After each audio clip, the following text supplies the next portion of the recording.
to this week's Movie Math, giving you an in-depth analysis of the box office for the weekend of August 5th, when Apes indeed ruled. Yes, while Hollywood loves to talk down to audiences, hopefully they'll notice that it was an intellectual sci-fi flick that was the surprise hit of the summer. Rise of the Planet of the Apes opened at number 1 with $54.8 million, $20 million more than the industry was expecting. 20th Century Fox, often trash-talked by fanboys for making movies on the cheap and cutting corners on the creative side, deserves some respect for resurrecting a franchise that hasn't turned out a movie for 10 years. While that 2001 remake boasted a better open, it was poorly received by critics and audiences and just barely made its money back. However, Rise of the Planet of the Apes has great reviews and word of mouth, plus little competition for the entire month of August.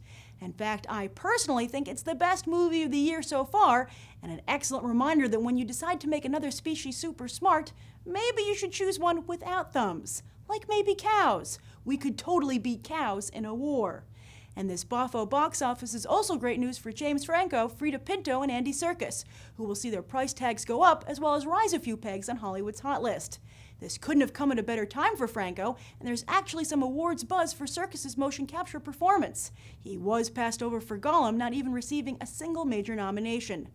Next up, Cowboys and Aliens and the Smurfs went for round 2 at the box office, and this time the little blue guys were victorious.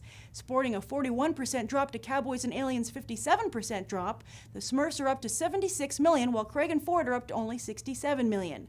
So while the Smurfs are falling behind the Chipmunks in just week 2, at least they have publicity on their side, which should help in the DVD market down the road. Fourth place saw the debut of The Change-Up with a pitiful $13.5 million. That's almost half of what the industry was projecting, and bad news for Ryan Reynolds, Jason Bateman, and Olivia Wilde. While Reynolds was all the rage last summer, this summer both of his movies have bombed. Same for Wilde, who, despite her It Girl status, has yet to appear in a hit movie. As for Bateman, he's back to his usual low man at the box office status, which, considering Jason Sudeikis enjoys a similar box office reputation, must mean that Charlie Day is the winning factor in Horrible Bosses. While he might have recently inked a very lucrative deal with FX regarding It's Always Sunny in Philadelphia, it looks like Day will be following Carol from the TV to the silver screen. As for the rest of the box office, Captain America fell another 49% from last weekend, but has caught back up with Thor. The two films are now back to running neck and neck, and while neither one is an Iron Man film, they're certainly laying a solid foundation for next year's The Avengers.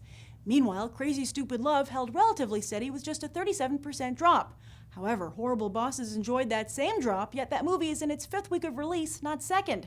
And Crazy Stupid Love is unlikely to ever catch up. As for this weekend, Hollywood's end-of-summer sale kicks off with a very crowded frame. The Help hits theaters today, while 30 Minutes or Less, Final Destination 5, and Glee 3D concert movie all hit theaters on Friday. The industries are predicting 14, 16, 22, and 8 million openings, respectively. And that's the box office roundup. I'm Grace Randolph, and we just did some movie math. As always, thanks for watching.